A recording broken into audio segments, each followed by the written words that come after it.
नमस्कार, आप देख रहे हैं आरएडी न्यूज़। मैं हूं योगेश चक्रवर्ती। आरएडी न्यूज़ और BYN न्यूज़ की साझा पेशकश रणभूमि की रंग में आपका स्वागत है।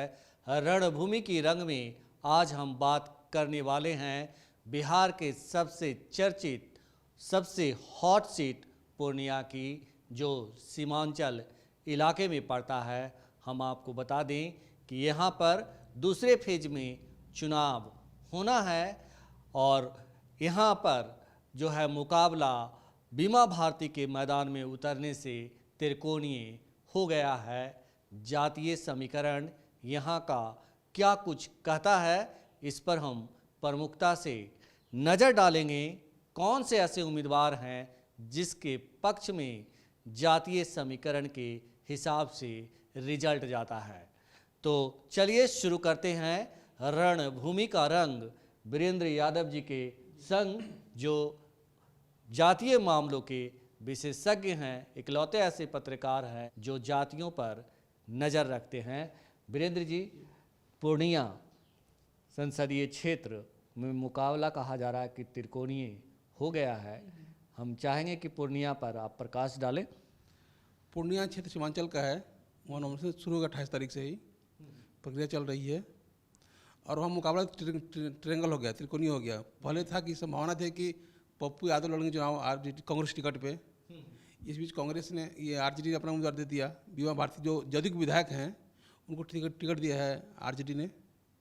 वहाँ पे जदयू के उम्मीदवार जो हैं, अभी एमपी भी हैं 2 साल से, दो टर्म से, संतोष कुशवाहा जी भाजपा के, ये पहले भाजपा विधायक थे, वो बाद में जदयू में आ गए थे, फिर एमपी बने जदयू में ही आके, और दो बार एमपी बन चुके हैं, 3rd बार चुनाव के मैदान में है।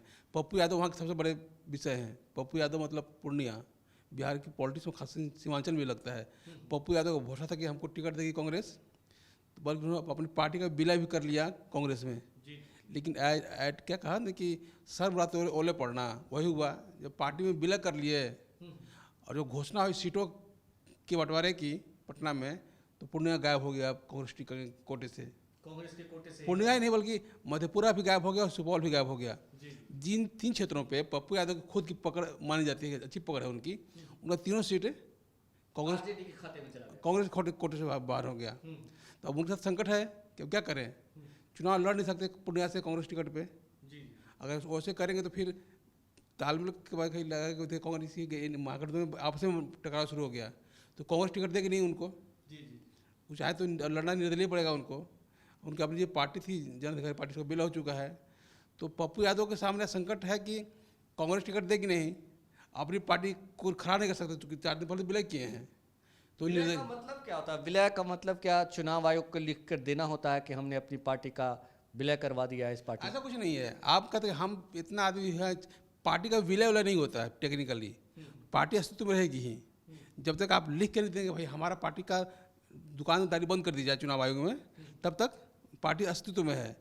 पदाधिकारी बदल जाएंगे, नहीं बदलेंगे, सब खाली सीट पड़ जाएगा, लेकिन पार्टी खत्म नहीं होती। तो लिख के देंगे नहीं, और कोई लिख नहीं देता कि हम पार्टी विलय कर लिया। उसमें कब पता जरूरत पड़ जाए हम खड़ा करने के लिए, लेकिन ऐसा हम तो होता नहीं है। जैसे उपेंद्र कुशवाहा भी पार्टी का विलय किए, हटे, विलय की हटे, तो उनके फिर आज फिर नया पार्टी बना लिए। तो वो दौर चलते रहता है। विलय वाला पार्टी का नहीं होता। एक आदमी कह के नहीं भाई हम पार्टी के दावेदार हम हैं, पार्टी सर्वाइव करती रहेगी। तो विलय तो होता है, ठीक है, हम चले गए, नाम पार्टी के विलय का है, लेकिन अपना विलय उसमें कर लिए। पार्टी तो अपनी जगह पर रहेगी ही। तो पप्पू यादव अपने पुत्र के साथ और अपने जो पदाधिकारी थे साथ में चले गए कांग्रेस में। उसको मैं ये जानना चाह रहा हूँ कि क्या पप्पू यादव के पास ऐसा ऑप्शन नहीं है कि कांग्रेस से फिर पाला बदल कर वो जन अधिकार में आ जाए? हाँ बिल्कुल, अब पार्टी तो वही है। विलय मतलब खत्म थोड़ा हो गया पार्टी। मैंने भाई पर्दा टांग दीजिए कि भाई हम अब घर में आ गए, हुआ वो हम घर रखो अब। लेकिन कब पर्दा खींच देना कौन अंदर पड़ता है, वो उसी पार्टी पर चुनाव लड़ ले। लेकिन पप्पू यादव का पार्टी कोई मतलब नहीं है। वो अपने आप में एक पार्टी पदाधिकारी, पार्टी भी हैं, नेता भी हैं। तो पप्पू यादव चाहे जो पार्टी बनी, उपेंद्र कुशवाहा जी पहले कुछ बनाए थे, फिर कुछ बना लिए। उस जो एक व्यक्ति की पार्टी है, वहाँ कोई पार्टी नाम क्या कोई मतलब नहीं है, उस व्यक्ति का नाम महत्वपूर्ण होता है।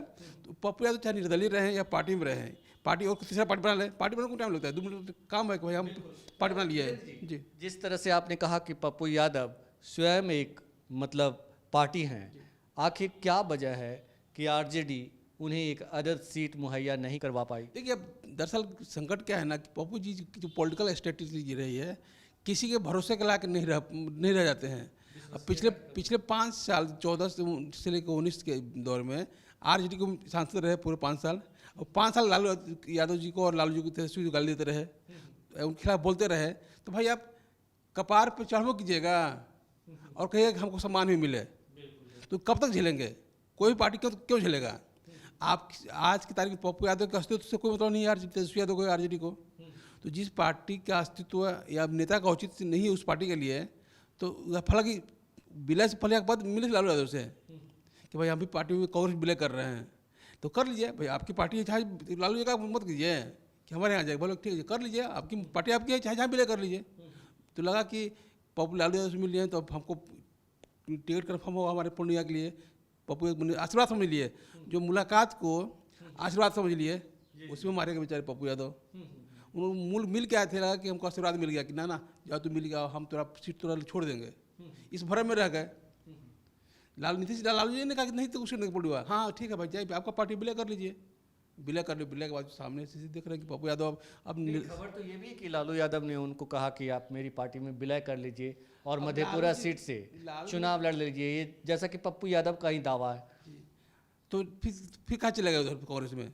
जब बड़ा खुला ऑफर था पूर्णिया भाई मधेपुरा से लड़ लीजिए हमारी पार्टी में, क्या दिक्कत थी? वो तो पहले भी जा चुके हैं आरजेडी में, बड़ी पार्टी, बड़े कैनवास पे दिखना चाहते थे। और अब देखिए बड़े कैनवास कौन रोक रहा है भाई? कांग्रेस का विलय कर लेना है, या आपके पुत्र में गया उस पार्टी में, अब अपना दिखाए ना कैनवास, कौन रोक रहा है आपको? लालू यादव रोक रहे हैं आपको देख के कैनवास से। तो इसलिए अब समीकरण था, लालू यादव क्यों नहीं चाह रहे थे, पप्पू यादव क्या चाह रहे थे, ये दोनों की आपसी लड़ाई है। लेकिन पब्लिक के फेस में या चुनाव के मंच पे अब पप्पू यादव पूर्णिया में तीसरा मोर्चा है, तीसरा कौन है? एक कौन तो भाजपा की जदयू का होगा संतोष कुशवाहा, सेकंड बीमा भारती आरजेडी की उम्मीदवार है, तीसरा कौन? पप्पू यादव। अभी मैं इससे पहले कि आगे बढ़े, मैं एक सवाल है मेरा कि यादव समाज का वोट पप्पू यादव को मिलेगा या लालू यादव को मिलेगा? एक तो हम यादव समाज का प्रवक्ता नहीं है, दूसरी बात समीकरण क्या बनता है लोकल स्तर पे वो तय हो पाएगा कि किसको मिलेगा, क्योंकि दोनों को पप्पू यादव भी उतने प्रिय हैं, लालू यादव प्रिय हैं। अब लोकल स्तर पे ज़्यादा प्रभावी लालू यादव जो होंगे या लालू पप्पू जो होंगे वो चुनाव बताएगा ना किसको कहाँ वोट मिला। लेकिन ये कहना कि पप्पू यादव को मिलेगा कि लालू यादव को मिलेगा, इसका कोई औचित्य नहीं है कि कहाँ मिले, जिसको जहाँ देना हो देगा। लेकिन एक तो है कि भाई उस इलाके में पप्पू यादव का प्रभाव है, सिर्फ यादव पर हर जातियों पर प्रभाव उनका है, वहाँ से लगातार 2 बार या 3 बार जीते, निर्दलीय एमपी बने वो उसी क्षेत्र से पूर्णिया से, तो उनका प्रभाव है तभी तो बने लगातार ना, तो उसका तो असर होगा ही। लेकिन अब जब बदले समीकरण में वो कितना कारगर रह पाएगा वो असर उनका, यही बड़ा सवाल है कि कारगर रह पाएगा नहीं रह पाएगा। जो उनको विश्वास अभी किए थे कुछ दिन पहले प्रणाम पूर्णिमा के नाम से कार्यक्रम, बड़ा कार्यक्रम पूर्णिया में रैली भी किए थे, अच्छी भीड़ लगी थी उसमें। लेकिन इस सब के बाद उसमें लग रहा था कि पप्पू यादव पूर्णिया से लड़ेंगे चुनाव, आरजेडी सपोर्ट करेगा, पार्टी कोई भी होगी कांग्रेस या आरजेडी। लेकिन ऐसा अब तो कुछ नहीं है, अब पप्पू जी अलग, लालू जी अलग, बीमा भारती अलग, तो मतलब पप्पू के खिलाफ ही है ना। तो तीन 2 कौन बन गया और तीसरा कौन नहीं है पहले से जदयू का। उस खेल में अब पप्पू जी यादव कहाँ वोट देगा अब तो कहना बड़ा मुश्किल काम है। मैंने आपको ये सवाल इसलिए किया कि कई लोग कह रहे हैं कि तेजस्वी यादव, लालू यादव जो बढ़ रहे हैं, यादव जो बढ़ना चाहते हैं आगे उनके पैरेलल में खड़ा होना चाहते हैं, तो पप्पू यादव के बारे में कि इस वजह से कि कहीं वो खड़ा ना हो जाए, इस वजह से उनके साथ खेला कर दिया गया। भाई बेमतलब की बात ही है, पप्पू यादव आज खड़ा है जी, 90 से विधायक एमपी रहे हुए हैं, इनके खड़ा होने का तो उनका दौर खत्म होने वाला है। एक उस उम्र के पड़ाव पहुँच गए हैं जो कि बहुत कुछ नहीं कर सकते, जिनको उनको करना था कर लिए वो। भाई जो व्यक्ति 5 बार एमपी रह चुका है, निर्दलीय 2 बार एमपी रह चुका है, पूर्णिया में जहाँ की उनका अपना कोई ज़मीन नहीं थी उस तरह का जाति के हिसाब से, फिर भी रह जाए तो अपना काम धाम होगा, अपनी शैली होगी, कुछ तो रहा होगा ना। तो अब तेजस्वी यादव को क्या है भाई, अब तो तेजस्वी यादव की लड़ाई तो पप्पू यादव की लड़ाई कहीं लालू हो सकती ना, तेजस्वी तो उनके बच्चे ना है भाई। अब तो 6वीं बिहार में किस छवि है यादव के हिसाब से देखिएगा, लालू यादव के बच्चे, बस इनका पता उतना पता, लालू यादव के बच्चे पप्पू यादव, ये कौन कह दिया? अरे बच्चे ही है ना उनके सामने। कैसे पप्पू यादव जिस दिन लालू जी 40 साल के होंगे ना, उस दिन पप्पू जब बने थे पहली बार लालू जी 43 साल के थे, उसमें पप्पू यादव विधायक थे, तो 29 साल के होंगे कम से कम। अच्छा, तो 15 साल के अंदर है। जी। तो उस तरह समझते कि लालू यादव पप्पू यादव उम्र के हिसाब से बहुत बड़े हैं। अच्छा। जो 5 बार 90 से आदमी विधायक बना हुआ है, तो आज 25 साल से विधायक है, बचा नहीं ना है। बच्चा मैं दूसरे मामले में कर रहा हूँ। ये बताइए कि ये सब तमाम बातें हैं, लेकिन पूर्णिया का जातीय समीकरण क्या कुछ कहता है, किसके पक्ष का पलड़ा भारी जाति करता है? समीकरण क्या ही बता दे रहा हूँ मैं आपको, पक्ष की बात नहीं कर सकता किस पार्टी का पक्ष क्या है जाति के हिसाब से, लेकिन अंदर असर पड़ता ही जाति का। जो मेरे पास डाटा है ना, उसके अनुसार से जो अभी जो पूर्णिया की स्थिति है, पूर्णिया के जो 3 उम्मीदवार मुख्य उम्मीदवार हैं, आरजेडी बीमा भारती, जेडीयू संतोष कुशवाहा और निर्दलीय पप्पू यादव, चाहे पार्टी जो भी हो, आज तो निर्दलीय है, कम से कम नॉमिनेशन नहीं किया उन्होंने, किस पार्टी से करेंगे तय नहीं है। विधानसभा को 6 विधानसभा है, कस्बा, बनमनखी, रुपौली, धमदाहा, पूर्णिया और कोढ़ा। 6 विधानसभा में टोटल जो वोट हैं 18,81,000 हैं। जाति की बात करें हम, तो वहाँ पर यादव हैं 1,75,000, मुसलमान हैं 3,90,000, राजपूत हैं 79,000, भूमिहार हैं करीब 15,000, ब्राह्मण 72,000, कोयरी भी 72,500 हैं, करीब 75,000 कुर्मी हैं, चमार 53,000 हैं, दुसाध 72,000 हैं और बनिया वहाँ पर 1.5 लाख हैं। ये जातीय को समीकरण है जी पूर्णिया, जो हमारे पास जो हमारा डाटा है जी। हर कोई कह रहा है, बता दें कि जो मैंने डाटा बताया है, इसका सोर्स ये हमारी पुस्तक है वोटर की जाति। ये जो हमारी पत्रिका है वीरेंद्र यादव न्यूज, उसका सभी अंकों का संकलन है और हम लगातार जाति पे काम करते रहे हैं। अब बहुत सारे डाटा मिलेगा आपको बिहार की पॉलिटिक्स के हिसाब से, जाति के हिसाब से, लेकिन जो डाटा हम दे रहे हैं अपने श्रोताओं को, इसका आज का जो नया हमारा डाटा है चुनाव का, मैंने चुनाव को लेकर मैंने बनाया है, उसी आधार पर मैंने बताया है। और पूरे बिहार का है ये, तो हमसे बताया आपको पूर्णिया का पूरे 40 क्षेत्र का है, विधानसभा वार प्रमुख 10 जातियों का जो नाम बताया मैंने, 10 जातियों का नाम। तो अगर किन्हीं को किताब चाहिए होती है, जिनको पॉलिटिक्स का नाम आमतौर पर कोई खरीदा नहीं, जिनको किताब चाहिए होता है, जिनको किताब चाहिए हम संपर्क कर सकते हैं। मेरा नंबर है 9199910924 और बाकी तो डाटा तो किताब उपलब्ध ही है, ले सकते हैं जी। तो वीरेंद्र जी, एक बात है कि यहाँ लोग कह रहे हैं कि पूर्णिया में मुकाबला त्रिकोणीय होने वाला है, लेकिन वहाँ से जो है AIMIM के उम्मीदवार भी तो मैदान में होंगे। हो तो कर सकते हैं। तो मामला त्रिकोणीय ही कैसे होगा? अब देखिए, अगर एक क्षेत्र 20 विधायक, मतलब 20 कोणीय है वो, और जितना उम्मीदवार उतना कौन। सवाल है कि हम क्या मानते हैं कि लीडिंग कौन कर रहा है, लीड की स्थिति में कौन स्थिति है। उम्मीदवार तो बहुत सारे होते हैं। कहते हैं कि पिछले चुनाव में सीमांचल में बिहार विधानसभा में 2020 में AIMIM के उम्मीदवारों ने तेजस्वी यादव का रथ रोक दिया मुख्यमंत्री बनने से। जो डाटा है ना, गलत डाटा है, गलत डाटा। हाँ, जो मेरा 19 उम्मीदवार दिए थे, 19-5 जीत के आए, लेकिन जहाँ बाकी जगह खड़े हुए ना, उनका नाम लॉक कोई नहीं था। 1,000, 2,000, 5,000 वोट मिला था उनको। और खासकर उस इलाके में पूर्णिया सीमांचल इलाके के पूर्णिया वाले इलाके में जो है, जहाँ आप बता रहे हैं कि सबसे ज़्यादा बड़ी आबादी जो है वो मुसलमानों की है। 3,89,000 समथिंग आपने बताया कि मुसलमान हैं, 90,000 मुसलमान हैं। तो ऐसे में जो मुसलमान कास्ट का वोट है वो एक तरफा, मतलब एक बड़ी संख्या है जो जीत को प्रभावित करेगा। देखिए, 2 चीज़ें हैं। वैसे कहिएगा तो सिर्फ मुसलमान अकेले नहीं हैं, उस मुसलमानों में आरजेडी दावा करता है, पप्पू जी दावा करेंगे कि हमारा वोट है, उसके बाद AIM भी दावा करेंगे हमारा वोट है। तो एक वोट में दावेदार तो कई हैं, तो प्रभावित तो हर, देखिए चुनाव में तो 5 वोट प्रभाव पड़ता है, तो भाई कोई उम्मीदवार खड़ा हो तो कुछ वोट काटेगा ही। लेकिन हम जब कहते हैं कि त्रिकोणीय मुकाबला है, थोड़े 2-3 उम्मीदवार है, वहाँ 40 उम्मीदवार हो सकता है, 15 उम्मीदवार हो सकता है, लेकिन जो टक्कर में होता है हम उसको मानते हैं कि त्रिकोणीय है। तो आप कह सकते हैं कि जब आइए जानना चाह रहे हैं वीरेंद्र जी कि AIMIM के उम्मीदवार को आप टक्कर में मान रहे हैं कि नहीं मान रहे हैं? अब उम्मीदवार कौन है टक्कर में, तो मान सकते हैं ना भाई, बड़े उस इलाके का बड़ा पार्टी है, उस विधायक अभी भी 2 विधायक उसी जिले के हैं आज। तो ये कह सकते हैं कि ये सभी लोग जो टुकड़े टुकड़े गैंग, जिसको कभी बीजेपी वाले लोग कहते थे, तो ये टुकड़े टुकड़े गैंग है जो बीजेपी का रास्ता आसान करेंगे।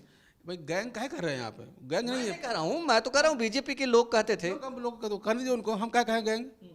भाई पार्टियां हैं, चुनाव हर कोई लड़ता है, आप लड़े, हम लड़े, कोई लड़ सकता है। तो एक मतलब कि कोई ग्रुप, कोई समूह, कोई गैंग हो गया, उसका पॉलिटिकल अधिकार है चुनाव लड़ने का, तो गैंग नहीं है नंबर 1। दूसरा कि लोग क्षमा की बात करेंगे अपने अपने पक्ष में, लोगों को मिलाएंगे हमारे साथ आइए, तो 4 गेम जितने उम्मीदवार, बहुत सारे ऐसे कुछ भूतपूर्व विधायक लड़ लगा चुनाव, तो उसका पर असर होगा। उसको भी कहिएगा भाई 5वां एंगल हो गया, छठा एंगल हो गया, कौन तो बढ़ता जाएगा। लेकिन बेसिक जो लड़ाई होगी, पप्पू यादव, बीमा भारती और आपका संतोष कुशवाहा के बीच जी, हो सकता है कि उस लड़ाई में वो भी जीत जाए। इन 3 लड़ाई में अगर मुसलमान वोट पोलराइज हो गया एक तरफ तो उस तक MIM भी जीत जाए। समीकरण क्या बनता है पूरा खाली इस पे है। लेकिन समीकरण मजेदार बात यह है कि अब पप्पू यादव जी की पार्टी जो भी रहेगी या निर्दलीय रहेंगे और RJD का वोट तो आपस में बिखरेगा, क्योंकि दोनों एक ही वोट के दावेदार हैं। तीसरा दावेदार उसमें ये भी हो गया है AIA में भी। ये भी कहा जा रहा है कि भले ही मतलब बीमा भारती को RJD ने चुनाव मैदान में उतारा है, लेकिन यादवों का वोट पे एक मतलब कहीं ना कहीं ज़्यादा प्रभावित करेंगे लालू यादव से ज़्यादा पप्पू यादव। हाँ, कर सकते हैं। लोकल समीकरण कि उनका जो लोकल असर है, लालू जी का तो बिहार भर को असर मान लीजिए, लेकिन उनका लोकल असर है और उन इलाकों में कई बार ध्रुवीकरण यादव खिलाफ हो जाता है, उसका भी प्रभाव पड़ सकता है चुनाव पे। पर लेकिन उसमें आप जो आपका ये कहना बहुत हद सही है कि 3-4 लड़ाई में 3 जो आपस में लड़ेंगे एक ही वोट में दावेदारी, उसमें इसके लिए राह आसान हो जाएगा जदयू के लिए। चुनाव में होता है जब जितना वोट बढ़ेगा उतना फायदा होगा। जो बड़ी पार्टी होगी, जो ताकत होगी, उसको फायदा होता है। तो इस निश्चित रूप से इस पूरे खेम वहाँ पूर्णिया में जदयू को प्रभावी है ही है अन्य की तुलना में। भाई MP लगातार 10 साल से संतोष कुशवाहा, तो असर पड़ेगा ही। बंटवारे का फायदा मिल सकता है उनको। आप ये भी मान रहे हैं वीरेंद्र जी की मतलब जो यहाँ जातियों का जो कहते हैं कि जातीय आधारित वोटिंग होती है वो मिठक पूर्णिया में टूटेगा और लोग मतलब एक जब BJP अगर जीतती है तो मिठक ही टूटेगा। देखिए, ये जो धारणा है ना जाति आधारित वोटिंग है, एक बहुत हद तक सही भी है, बहुत हद तक भ्रम भी है। भ्रम से पहले में एक उम्मीदवार एक जिले में हम बात कर रहे थे कि कुछ नहीं होता, सिर्फ जाति होता है। जाति वो भी कर रहे हैं, वही बता रहे हैं आपको हम। एक जिले में 5 उम्मीदवार होते हैं, लेकिन वहाँ 200 जातियाँ हैं, तो बाकी पोल नहीं करती हैं क्या? हाँ, तभी तो मैं कह रहा हूँ कि BJP के लिए आसान हो जाएगा। हम भी कह रहे हैं कि उसके लिए आसान हो जाएगा, नहीं रास्ता फल तो मैंने बिखराव फायदा उसको होगा ही। एकदम सही बात है। लेकिन कोई जाति है इसलिए मैंने कुछ जाति के कारण ही चुनाव होगा ऐसा कुछ नहीं है। प्रभाव पड़ता ही है, लेकिन 5 मल्लिक वहाँ पर एक कुशवाहा जी हो गए, एक यादव जी हो गए, गंगौता जी हो गई, मुसलमान भी हो जाएंगे, तो ये 4 जाति नहीं ना वहाँ तो जाति 150-200 होंगी। बाकी लोग बाकी पोल नहीं करती हैं। पोल बड़ा वोट 18 लाख में आप जोड़ लीजिए कि आधा से ज़्यादा वोट 4 लाख मुसलमान, करीब 3,90,000, 4 लाख मान लीजिए, 4 लाख मुसलमान, 1.5 लाख के करीब में यादव, और उसके बाद कोयली कुशवाहा और गंगोत, तो मतलब एक जो वोट आधा के करीब में जो वोट है एक तरफा हो जाता है। हाँ, कर सकते उसको आप भाई। जो अगर बड़ा फिर बिखराव और टकराव मुख्य से निर्भर करता है। हम और आप यहाँ बैठ के कह सकते भाई कि इतना वोट इसका है, लेकिन वोट कहाँ जाएगा उसमें हमारा आपका नहीं चलेगा, लोकल समीकरण चलेगा। उसमें लोकल कौन कितना प्रभावित कर पाता है। ऐसा नहीं है कि जो संतोष कुशवाहा हैं उनको पूरा का पूरा वोट भाजपा का या सवर्णों का वोट मिल ही जाएगा। उनका प्रभाव पप्पू यादव का प्रभाव उन वोटों पे है, बीमा भारती का प्रभाव हो सकता है कुछ वोटों पे। और वहाँ पे गंगोता एक बड़ी आबादी है, जो जिसकी जाति के उम्मीदवार हैं बीमा भारती, उस इलाके में गंगोता अच्छी आबादी है। हालांकि उस आंकड़ा में उपलब्ध नहीं है उस तरह से, लेकिन वो भी 80,000 से कम नहीं होगी इलाका वोट उनका गंगोता का। तो वीरेंद्र यादव जी पप्पू यादव को जिता रहे हैं या फिर बीमा भारती को जिता रहे हैं? और तो हम लोग नहीं कर सकते भाई। हम लोग आकल का भाई कि लड़ाई ये चल रही है, जितना तो हम थोड़ी से करेंगे।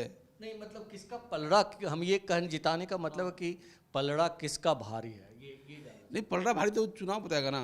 भारी पलड़ा क्या भारी होता है भाई? सामान फेंका हुआ है तो हम गेहूँ तोड़ नहीं रहे हैं। हम लोग बात करें कि वहाँ का माहौल क्या, परिस्थितियाँ क्या हैं। ये हम कहते हैं कि फलाना जीतित है या हरित है, ऐसा थोड़ा होता है। स्थिति ये है, जनता आकलन करे क्या करना है हमको। हम पलड़ा का हम पलड़ा का आकलन नहीं कर सकते भाई कौन पलड़ा भारी बड़े या हल्का है। हम ये कर रहे हैं वीरेंद्र जी कि जो समीकरण बन रहे हैं उस लिहाज से समीकरण क्या कहता है? समीकरण क्या कहता है? समीकरण जो है वो क्या कुछ कह रहा है कि जिसको ज़्यादा वोट मिलेगा जीतेगा वो, उसमें क्या समीकरण है भाई? ज़्यादा वोट समेट लेगा जीत जाएगा। अब कौन समेटता है तो चुनाव बताएगा ना। जी तो हमको तो वेट करना भाई चुनाव करना कि अगर हम ही सब तय कर लेंगे तो चुनाव क्या के लिए हो रहा है। तो पूर्णिया में वोटों का बिखराव तय है। कई ऐसे उम्मीदवार हैं जिनका अपना अपना वोट बैंक है, और जातियों का जहाँ तक बात है तो इसमें भी बिखराव तय है। मुसलमान, यादव और गंगोता जैसे जातियों का वोट टुकड़े टुकड़े में बटेगा, जिसका सीधा फायदा जेडीयू के उम्मीदवार संतोष कुशवाहा को होना भी तय है। फिलहाल ऊंट किस करवट बैठेगा ये तो चुनाव नतीजे बताएंगे। पूर्णिया में इतना ही, और आप हमें फेसबुक पर फॉलो करें, यूट्यूब पर सब्सक्राइब करें, लाइक करें, शेयर करें और कमेंट कर अपना बहुमूल्य विचार और सुझाव जरूर दें। धन्यवाद।